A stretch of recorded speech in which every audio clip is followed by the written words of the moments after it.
আমাদের নিকটে আছে কোপাই নদী বক্রেশ্বর। এই নদীর আঁকে বাঁকে কাশফুলের ফাঁকে, ও নদীর আঁকে বাঁকে কাশফুলের ফাঁকে, ও নদীর তলে দেখি বালুর চর। আমাদের নিকটে আছে কোপাই নদী বক্রেশ্বর।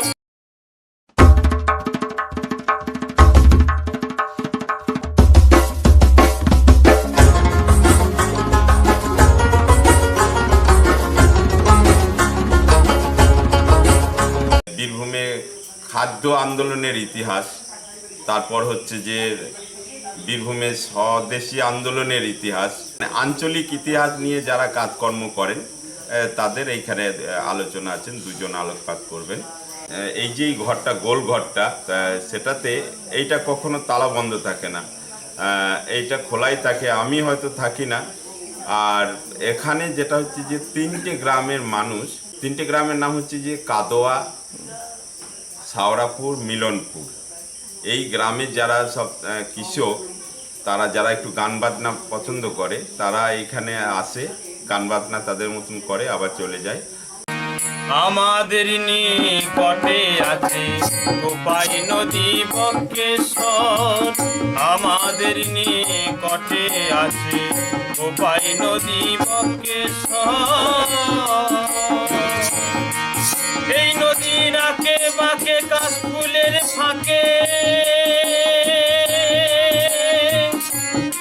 ও নদীর আঁকে বাঁকে কাশফুলের ফাঁকে, ও নদীর তলে দেখি বালুর চর। আমাদের নিকটে আছে কোপাই নদী বক্রেশ্বর। মিলনপুরের পশ্চিম ধারে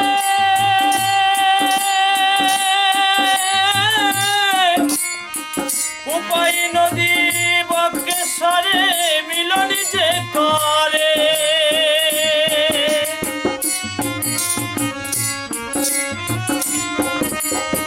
মিলনপুরের পশ্চিম ধারে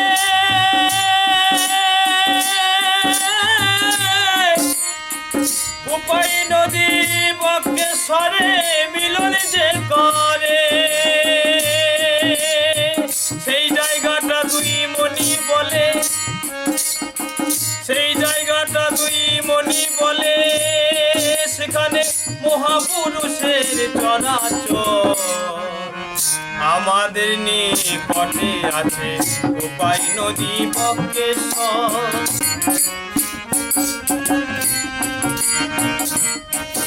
আর হাসুলি বাঁকের কথা কত বইয়ে আছে লেখা, আর হাসুলি বাঁকের কথা কত বইয়ে আছে লেখা। এই কথাটি লিখেছিলেন, এই কথাটি লিখেছিলেন লাভপুরের তারা শঙ্কর। আমাদের নিকটে আছে কোপাই নদী বক্রেশ্বর। আমাদের নিকটে আছে কোপাই নদী বক্রেশ্বর। শাওরাপুর কাদপুরের ধারে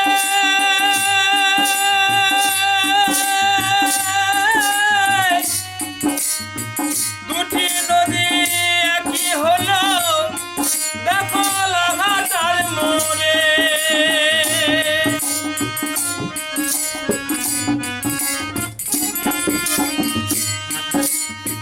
শাওরাপুর কাদপুরের ধারে দুটি নদী একই হলো, দেখো লাগাতার মোড়ে। বর্ষার দিনে দুকুল ভাসে, আর বর্ষা এলে দুকুল ভাসে, অনিল দেখে পাই গো জল। আমাদের নিকটে আছে কোপাই নদী বক্রেশ্বর। তোমার নাম? তপন বাগদি। তপন বাগদি।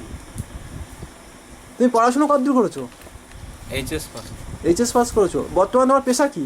টোটাল মানে সন্ধ্যাবেলায় অবসর সময় এই গান নিয়ে চর্চা করা হয়, তাই তো? একসঙ্গে হয় দাও।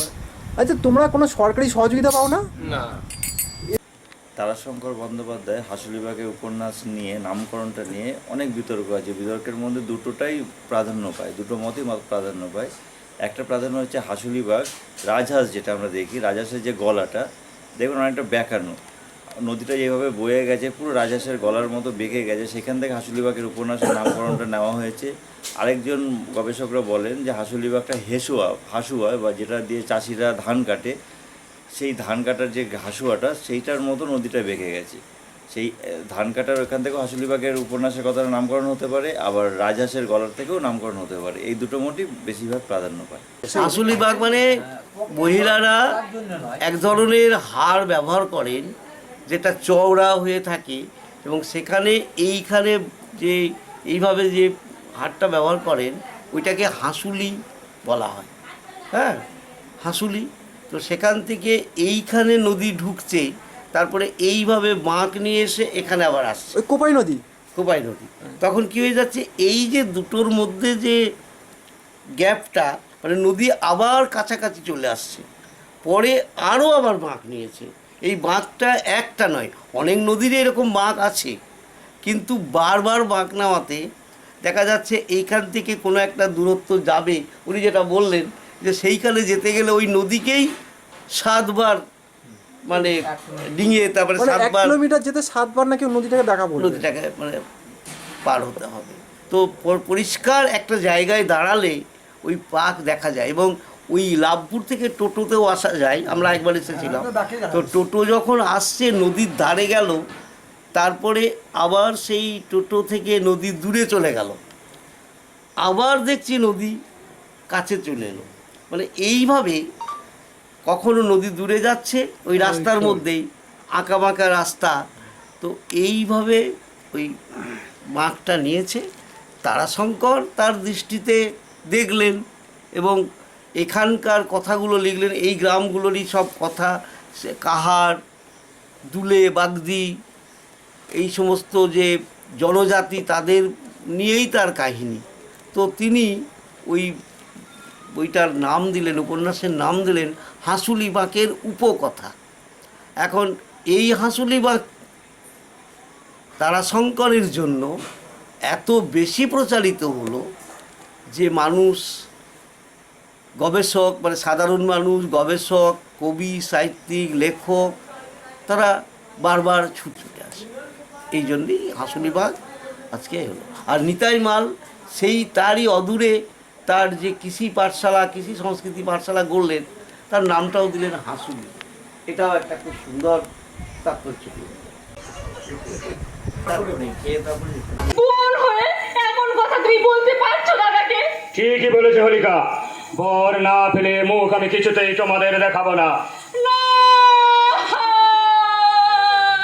আমি তবে বিদায় নিচ্ছি বোন, রাজ্য ভার তোমায় দিয়ে গেলাম। যাও দাদা।